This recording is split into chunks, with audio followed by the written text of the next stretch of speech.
Welcome to Northeast Ohio Now, where we shine a spotlight on the people and organizations shaping the neighborhoods of Northeast Ohio. I'm Dave Bacon. In today's episode, we are heading to Cleveland's Central, Kinsman, and Buckeye neighborhoods, communities rich in history, resilience, and untapped potential.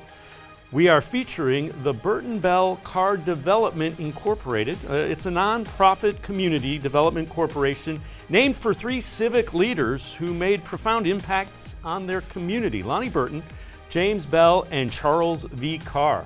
Right now we're joined by the executive director of the Burten Carr Development Incorporated, Joy Johnson. Joy, thanks so much for joining us. What are the most pressing priorities right now for Burten Carr in the neighborhoods like Central, Kinsman, and Buckeye? Well, thanks for having me here. Excited to talk about what we have going on. And I think our most pressing needs really is a sense of urgency. A lot of times this work takes all of these rules and regulations, and you have to figure out budgets and all of those things that can take time. But folks are living in the neighborhoods every day, and they have needs to be met every day. So we have to balance being thoughtful and good stewards of resources with also meeting everyday immediate needs. What's the approach to development, and in ways that truly center around the community and those needs that you talked about?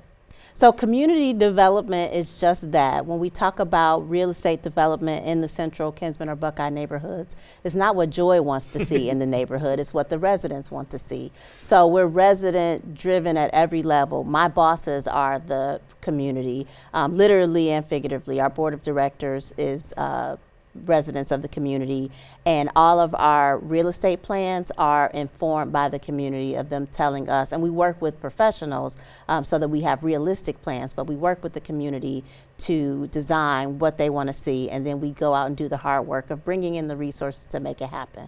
What keeps you going? What keeps you smiling? What keeps you fighting for those three communities that we mentioned and those neighborhoods?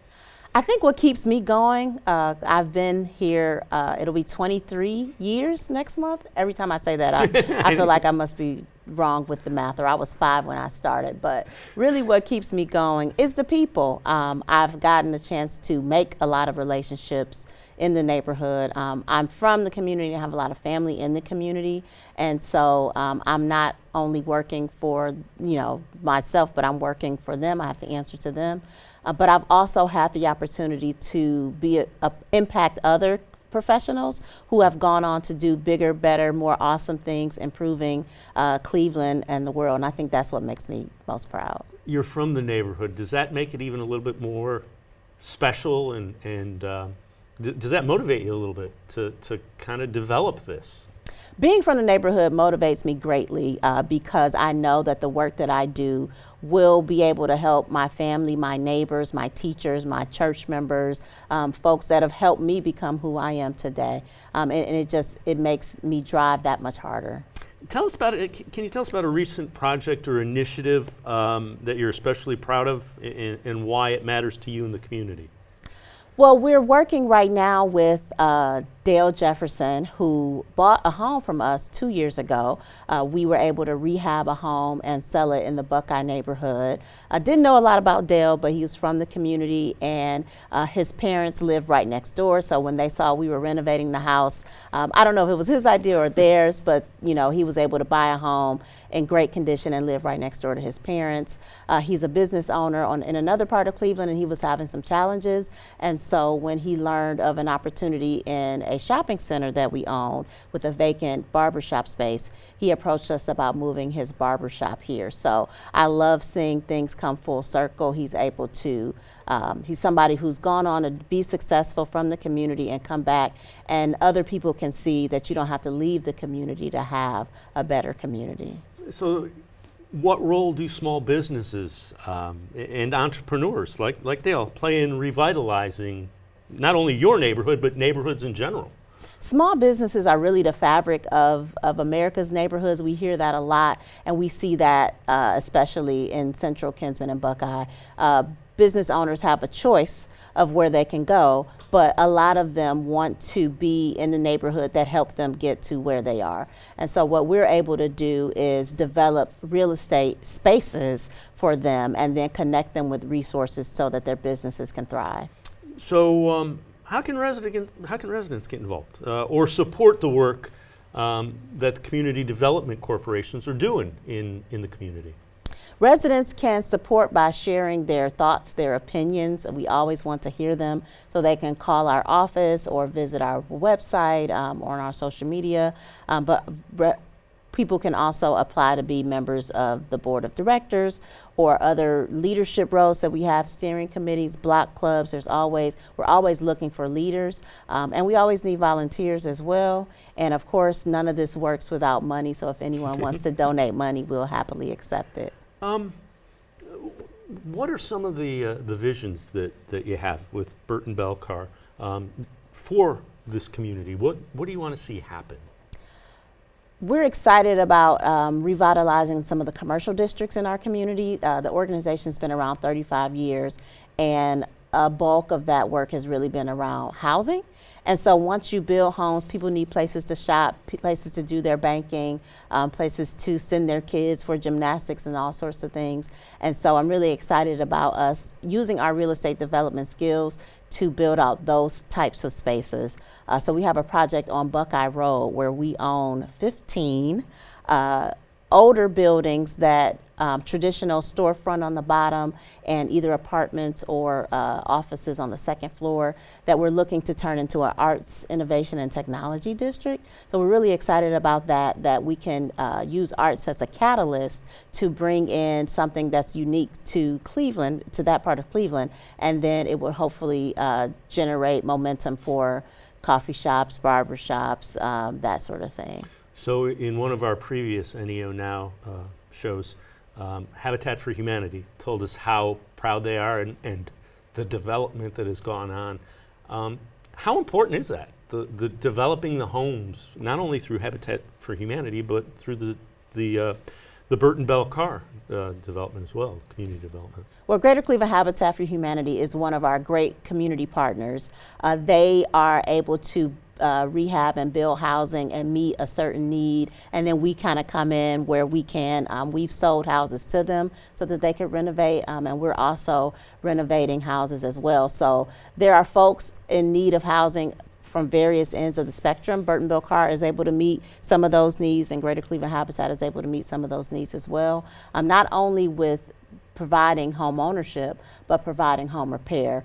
Burten Bell Carr and Habitat for Humanity have partnered tremendously in the Buckeye neighborhood especially to provide home repairs. A lot of times when people see development, they think it's only something new. And for the folks who have stayed in the neighborhood for 30, 40, 50 years, we want to show them that we value them as well.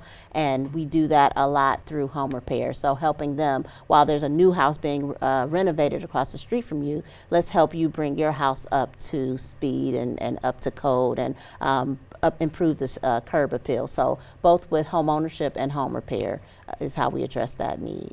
Have you kind of seen the development, the growth that you want to, or take us through the growth and where you see it going, maybe? So the Burten Bell Carr work started in the central neighborhood, and once upon a time it had the highest concentration of vacant land in the city of Cleveland, and now it has one of the highest home ownership rates in the city of Cleveland. So that wasn't overnight, but it's an amazing example of the growth that we've seen, that people do want to be in the heart of the city. They like all of the history and the connections and the family and places to worship that the central neighborhood is known for, and they wanted opportunities to be homeowners. And so we look to build off of that momentum in Kinsman and in Buckeye. And Buckeye is a little bit different because we didn't have a lot of vacant land. We had a lot of older homes, so our approach is different. So it's more about stabilization and preventing loss, where we saw actual growth in Central, but to be able to create home ownership opportunities in Buckeye as well is another sign of growth. What about the spirit of the people down there? You kind of mentioned it. You're from there. You know them. You know what it's like. I imagine when you see things renovated, even if it's not new homes, renovated homes, things looking new, does that breathe kind of life into the community a little bit? It does, and the residents in Central Kinsman, Buckeye are very proud. There's a rich history. They have reunion picnics where they get together. If we all lived on a certain street, we get together every summer and we wear t-shirts and we make sure our grandkids know each other. There's a rich family history. There's a strong connection to East Technical High School that has a lot of historical value, and a lot of families, both of my parents attended East Tech, and so there's a lot of pride there. And I think now the physical view of Central, the way Central looks, matches how people feel about it. Joy Johnson, thanks so much for the time. Keep up the great work with the Burten Bell Carr Development Corporation. Thanks so much. Thank you. Thanks for having me. We're going to take a quick time out here on Northeast Ohio Now. We will continue talking more about the Central, Kinsman, and Buckeye neighborhoods of Cleveland. Stay with us.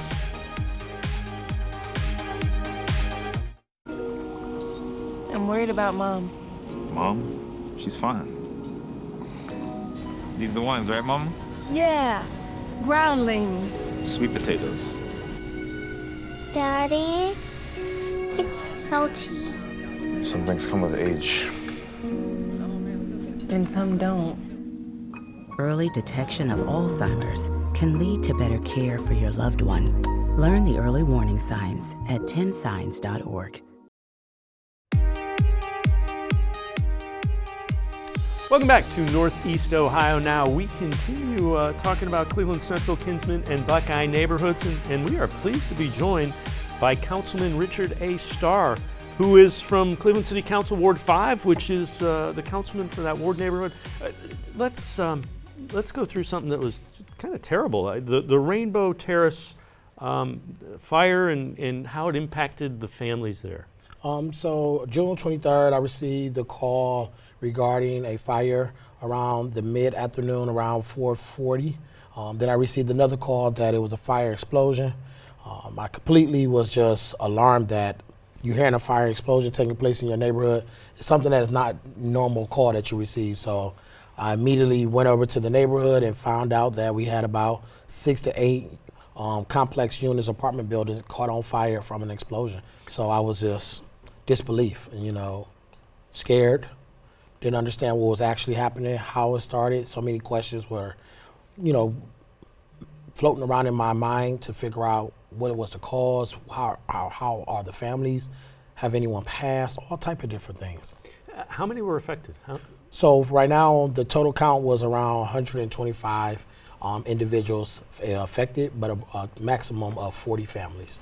Wow. So how have the local organizations, like Burten Bell Carr Development Corporation and others stepped up to help those residents? Definitely, I would say kudos to, first and foremost, the Men and Women Central, which is a nonprofit organization in the neighborhood who work with a lot of families. They stepped up to the plate. Obviously, Burten Bell Carr, who is the Community Development Corporation in the Central Kinsman neighborhood, they stepped up to the plate. And then as a collaboration, you had Men and Women of Central, you had Burten Bell Carr, and you had other organizations such as the Community Relations Board for the City of Cleveland, as well as my office, all putting our hats in to figure out, we're putting our heads together to figure out how can we help the families. And we started up different ways to make sure we collect donations, whether it was monetary or whether it's non-perishable items. Those things were collected on behalf of Burten Bell Carr and Men and Women of Central. And from the minute of June 23rd and still today, my office has been in connection and contact with all of the families. And June 24th, we were immediately, myself on the phone, working and calling each and every last one of the 40 families to see how we can get them placed. Major kudos to Kevin Leviano, who is the regional director of HUD, who is housed and have an office downtown Cleveland, for him stepping up to say, hey, let's cut out some of the red tape and make sure we get all of the families placed. So as of today, I am proud and honored and privileged to be able to announce that all 40 families have been placed in apartment, and it took a little bit over 2 weeks max to get all families placed. But then also with our partnerships, we were able to now get every one of the families housing, but also beds to go included with the housing. So great work. What are the biggest needs for the families now? How can, it's not something that, okay, we got them housed, now we're good. No. What do they need? So for me, just the third time I've dealt with a fire as a leader in the Central and as a part of being on council. So within that context, I've been able to figure out what is some of the immediate needs that person need. First, before I can get any donations or anything, I need somewhere to store them. So having a housing was one of the top priorities. But now as you're talking about going forward, how do you make the family whole? How do you start to get some of the things that they lost in a fire to be able to get there? Now we received a lot of donations of clothes from everywhere across Northeast Ohio, but that's just equality, but we need to make sure we get the equity part in it. And that means possibly opportunities to adopt a family so that you can make sure you or your organization can work to make sure all the children have the appropriate sizes of clothes and items that they need, making sure they have all of the items they need in the living room, kitchen. It's equivalent to what you would say around this time of year when a college student is going back to their dorm room, what is everything they may need to be able to live and survive. So right now they still need food, they still need different items, clothing, they still need those systems, those game system kids have, all type of different things that you think your child may need, your sister may need, your sibling may need, is some of the things that the families need right now. And as well as working with different counselors and therapy, because this was something that you never ever want to witness as an individual or also being a family that had to go through this experience. Yeah, and you're trying to help them kind of get through it and get back up. Correct. So I imagine one part of it is let's take care of them, let's make sure they're okay, let's get them through this. The next has to be what kind of planning do you do to try to prevent this from happening? That's got to be another part of it, I would imagine, for you. So for me as a council person, I go back and look at a lot of different issues or challenges or things that I receive. I've been in meetings where I was talking to different community members, residents, about some of the issues and some of the challenges they've had in public housing. And one of the things I've been able to notice is there's been somewhat of a trend of different complaints and requests and calls to my office regarding this property. And within that context, I wrote a letter to the Attorney General as well as put out a press release asking for an independent investigation. So right now I'm waiting on the follow-up to find out what actually happened or what caused the fire, and then also want to see what is being done to make sure this doesn't happen again. What is safety measure? How often are fire inspections checked? What is going on? Is this something that was just some negligence that happened from a property manager or a maintenance standpoint? Or was this an accidental fire explosion that actually took place? Like I said, this is the third fire I've dealt with in my office.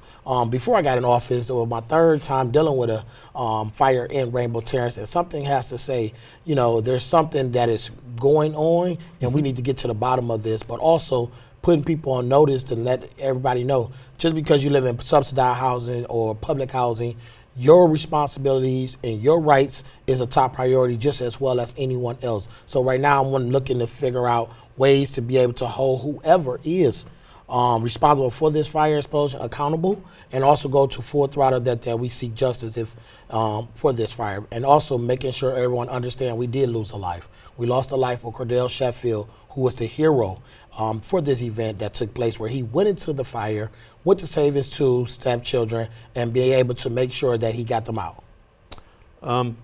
What about moments like this? Obviously you don't want to go through it. Nobody wants to go through anything like that. But does it give you hope about Ward 5 and kind of seeing how you've seen the community come together and moving forward?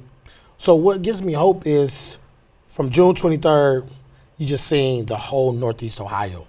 You're seeing the whole entire community. When the fire explosion actually took place, you're seeing those residents in the community trying to come to the rescue, catching babies out the window, making sure they hold each other together, being there for each other. Is something that you never knew what would happen or what would a community do until it's time to do it. And that is something that I am just honored and thankful to know that our community is there for each other.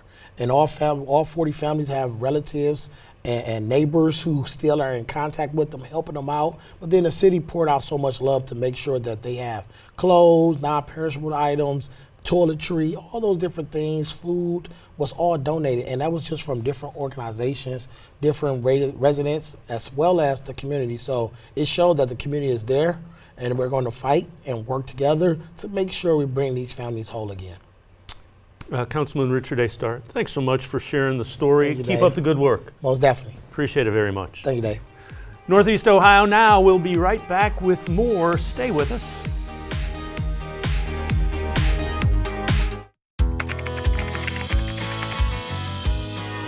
How you doing? Hey, Mason. Mason.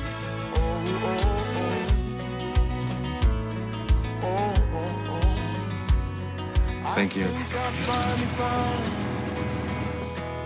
A place to make my own. A place that I call home. This place that I call home. Northeast Ohio Now continues, and we continue talking about the Central Kinsman and Buckeye neighborhoods, and we are pleased to be joined by Dale Jefferson, owner and operator of Dale's Barbershop in the neighborhood. So Dale, what inspired you to open up your barbershop in the neighborhood where you live? Well, growing up as a kid, like we had like two of my favorite barbershops. One was called El Dorado's Barbershop, and one of them was Miss Harper's Barbershop. So I used to go up there and like Miss Harper's, I'd go clean up and help them as they, go about their day. And I always just used to be thinking and looking, like seeing all my friends, they going in there getting their hair cut, and I'm like, oh man, maybe one day I could probably go cut their hair myself. So I kind of like just stuck to it and just stayed around in that area. And then eventually, when I got a little older, I went to barber college and I got my license, and I just started to become a barber. So what role do you want Dale's Barbershop to play in the community beyond it's not just offering haircuts, right? Right.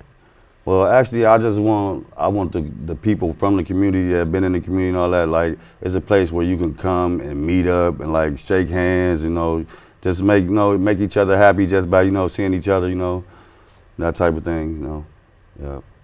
So why did you choose, now, this moment to open it at that location and open your own shop? What motivated you to do that?